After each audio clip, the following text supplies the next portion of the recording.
This one was a bit boring too, wasn't it?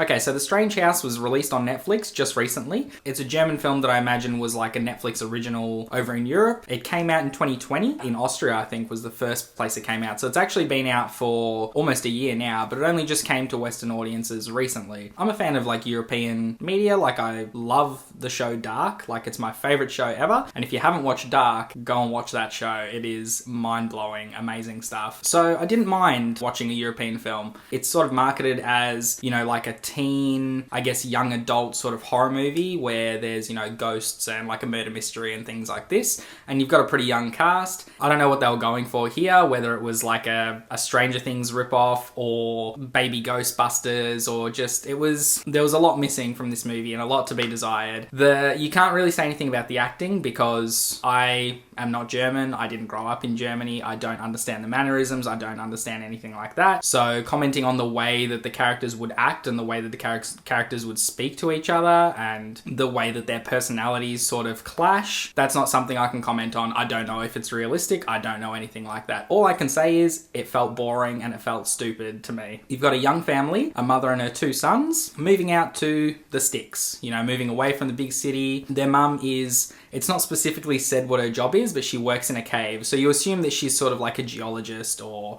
like a mineral scientist or anything like that.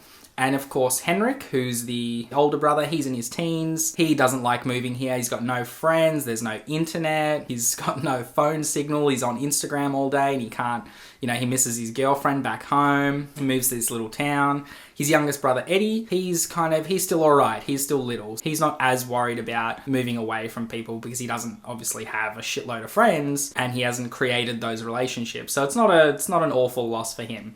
But they move to this little town and immediately they move into the house. They're met with their creepy real estate agent, Mr. Rokul or Mr. Rokul, and he's already invading the personal space of this family. Like, he is right up close to the mum. He's like, you know, here's my personal number. It's always good to have a man around the house because he knows that she's, you know, widowed. And he's just sort of like overstepping his boundaries. And you're kind of sitting there and you're like, dude, just read the room, man. Like, she's not into you, okay? She's got her two sons. She's here for work. You know, just give her some space. If you like her, that's fine, but don't hound her as soon as she's moving with her boys. Like, give her some time to settle into the town. Give her some time to figure out her life. They move in, immediately some stuff starts happening. There's voices coming from the attic. The little youngest brother, Eddie, he starts to sleepwalk and he starts, you know, writing symbols and shit on the wall. And so you get this sort of possession film. It's kind of like a possession ghost story, murder mystery, whodunit sort of thing going on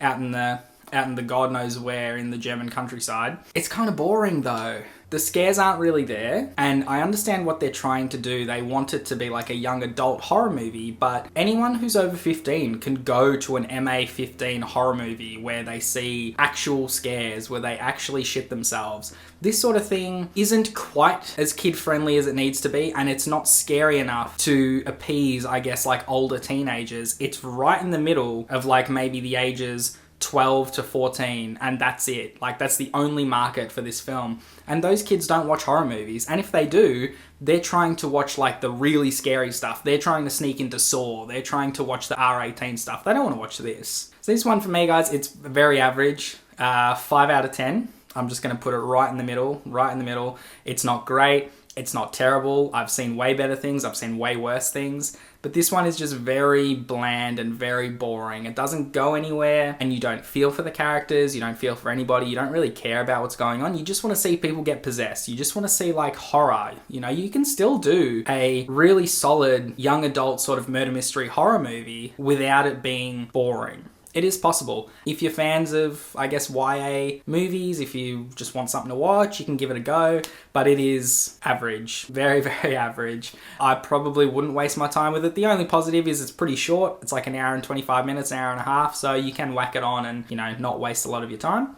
So yeah, other than that, that's the review. Hope you enjoyed it. If you have seen it, comment down below, let me know how it went. And then yeah, until next time, guys, just be good people.